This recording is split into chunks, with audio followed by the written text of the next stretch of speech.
बड़ा एंगल। मैं हूं आपके साथ दीपाली माथुर। नजर डालते हैं इस वक्त की सुर्खियों पर। परिसीमन आयोग का बड़ा फैसला। जम्मू कश्मीर में परिसीमन के बाद विधानसभा की बढ़ेंगी 7 सीटें। राजस्थान के मुख्यमंत्री अशोक गहलोत ने चिकित्सा सुविधा में दी बड़ी सौगात। कहा, राजस्थान मेडिकल सेक्टर में बने मिसाल।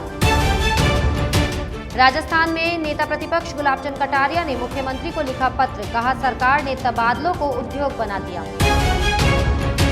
बाड़मेर में 3 दिन का मासूम बच्चा चोरी। अस्पताल प्रशासन के फूले हाथ पांव। विधायक मेवाराम जैन ने ली जानकारी।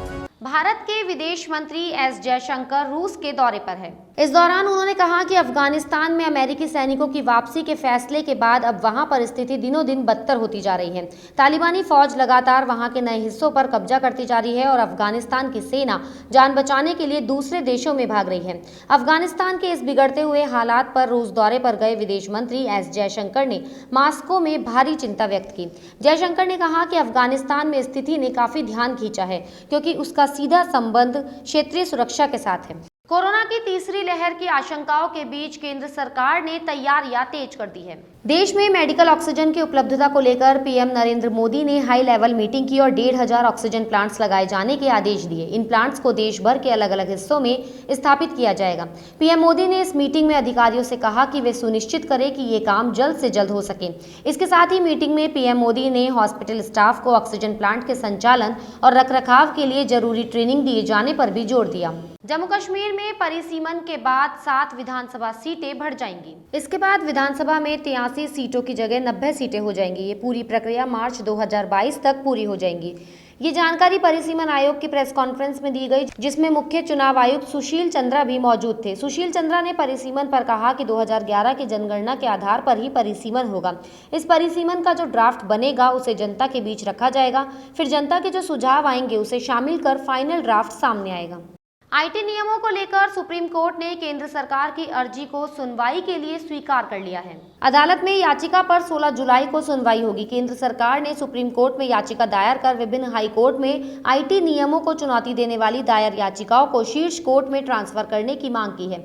हालांकि इस दौरान शीर्ष अदालत ने हाई कोर्ट में जारी याचिका पर चल रही सुनवाई पर रोक लगाने से इनकार कर दिया है। सुप्रीम कोर्ट में दायर स्थानांतरण याचिका में केंद्र ने कहा था कि शीर्ष अदालत को इस मामले पर फैसला सुनाना चाहिए। राजस्थान के मुख्यमंत्री अशोक गहलोत ने प्रदेशवासियों को करीब 95 करोड़ की लागत की चिकित्सकीय सुविधाओं की सौगात दी है। गहलोत ने वर्चुअल तरीके से आईसीयू, एनआईसीयू और पीआईसीयू का शिलान्यास और लोकार्पण किया। इस कार्यक्रम में चिकित्सा मंत्री रघु शर्मा, राज्य मंत्री सुभाष गर्ग भी अपने आवास से वीसी के जरिए जुड़े। इस दौरान अपने संबोधन में मुख्यमंत्री अशोक गहलोत ने कहा कि राजस्थान मेडिकल सेक्टर में पायोनियर बने, इसके लिए राजस्थान अब चिरंजीवी योजना लेकर आया है। दूसरी वेव ने पूरे देश को हिलाकर रख दिया।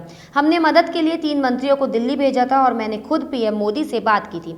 गहलोत ने चिकित्सकों और नर्सिंग स्टाफ की पीठ थपथपाई और धर्मगुरुओं को भी सहयोग के लिए साधुवाद दिया। राजस्थान विधानसभा में नेता प्रतिपक्ष गुलाब चंद कटारिया ने मुख्यमंत्री अशोक गहलोत को पत्र लिखा है। ये पत्र उन्होंने हाल ही में तबादलों पर हटे प्रतिबंध के संदर्भ में लिखा है। पत्र में स्थानांतरणों पर प्रतिबंध हटाने का स्वागत किया है।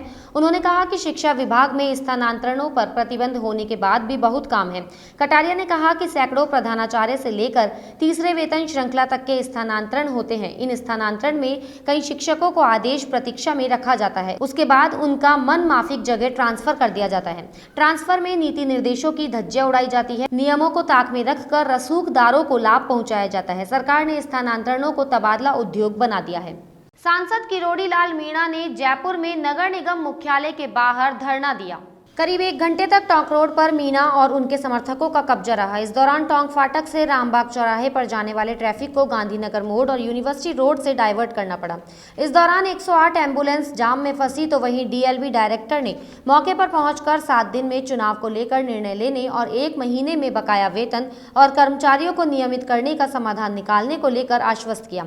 दरअसल इस प्रदर्शन के पीछे मुख्य कारण सफाई कर्मचारियों की यूनियन के चुनाव करवाना था। इसके अलावा साल 2018 में भर्ती हुए कर्मचारियों में से शेष रहे करीब 300 कर्मचारियों का फिक्सेशन करना और कर्मचारियों का बकाया एरियल का भुगतान की भी मांग की गई।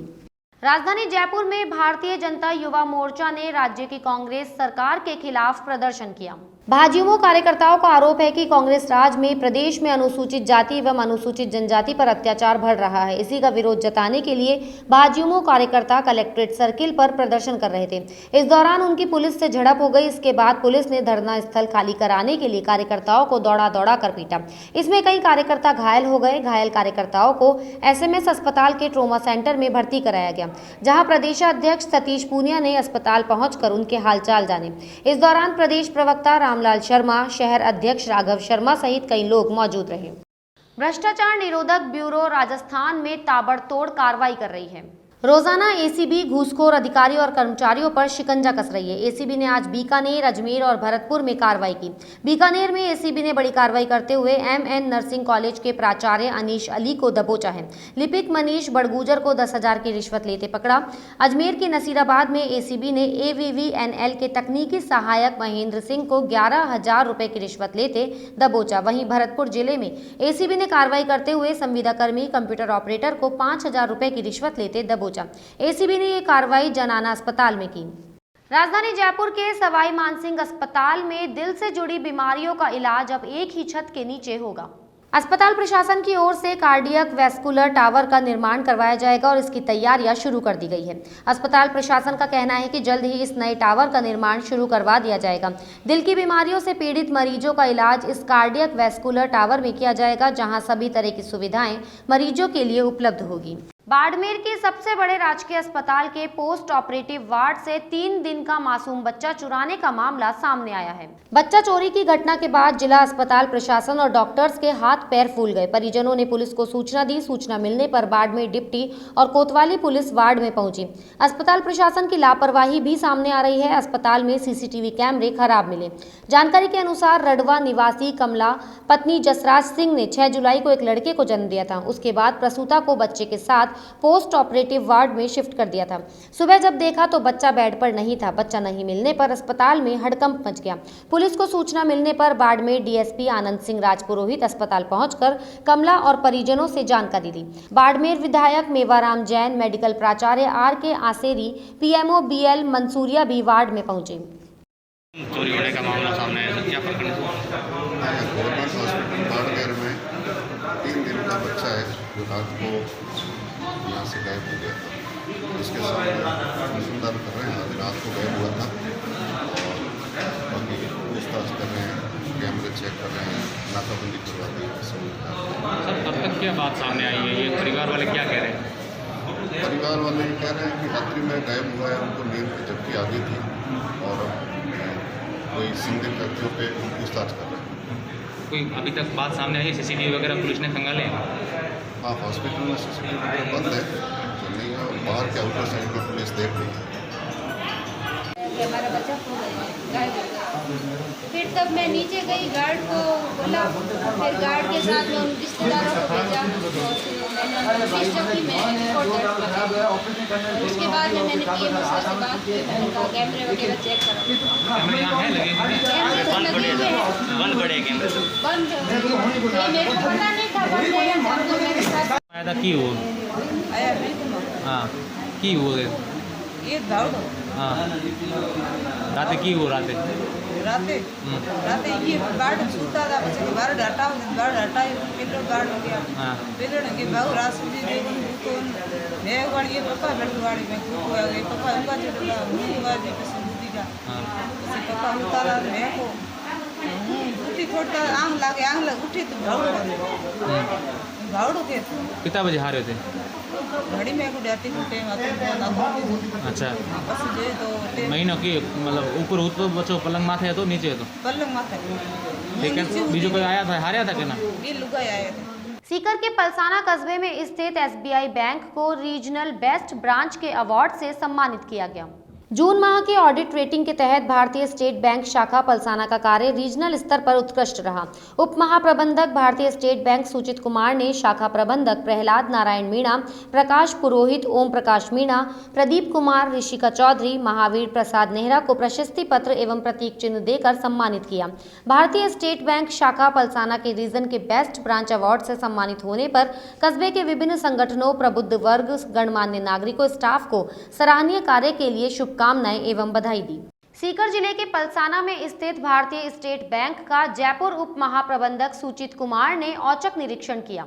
उन्होंने बैंक की कार्यप्रणाली एवं व्यवस्थाओं का जायजा लिया, बैंक परिसर में चल रही गतिविधियों का निरीक्षण किया और व्यवस्थाओं पर संतोष जताया। उप महाप्रबंधक ने बैंक शाखा की उत्कृष्ट सेवाओं की भूरी भूरी प्रशंसा की और संचालित बैंक की विभिन्न प्रणालियों को उत्कृष्ट एवं सराहनीय बताया। उन्होंने शाखा प्रबंधक प्रहलाद नारायण मीणा से आवश्यक सूचनाएं एवं जानकारियां प्राप्त की। यहाँ का हमारा सारा स्टाफ बहुत ही बढ़िया है और किसी कस्टमर ने कोई भी कंप्लेन नहीं करी है और मुझे लगता है कि यहाँ के जो हमारे कस्टमर है वो भी काफ़ी अच्छे हैं। आई होप कि हमारा पलसाना ब्रांच काफ़ी ऊपर को जाएगा। Thank you. जयपुर के पास रेनवाल बधाल में मुस्लिम युवा कमेटी के सदस्यों ने ईदगाह में पौधारोपण किया। मुस्लिम युवा कमेटी बधाल के सदस्यों में पर्यावरण संरक्षण की दिशा में योगदान देते हुए ईदगाह में 30 विभिन्न प्रकार के पौधे लगाए गए। इस अवसर पर कमेटी के सदस्य रफीक मंसूरी ने बताया कि पौधे हमारे जीवन का आधार हैं। इस कोरोना काल में ऑक्सीजन की कमी ने लोगों को पर्यावरण संरक्षण का अच्छा संदेश दिया है। इस संदेश का पालन करते हुए प्रत्येक वर्ष हमें पौधारोपण अभियान चलाकर अधिक से अधिक संख्या में पौधारोपण करना चाहिए। इस मौके पर सभी सदस्यों ने पेड़ पौधों की देखभाल की जिम्मेदारी ली। इस बुलेटिन में फिलहाल इतना ही। अगर आपको हमारा वीडियो पसंद आया हो तो हमारे चैनल को लाइक, शेयर और सब्सक्राइब जरूर करें।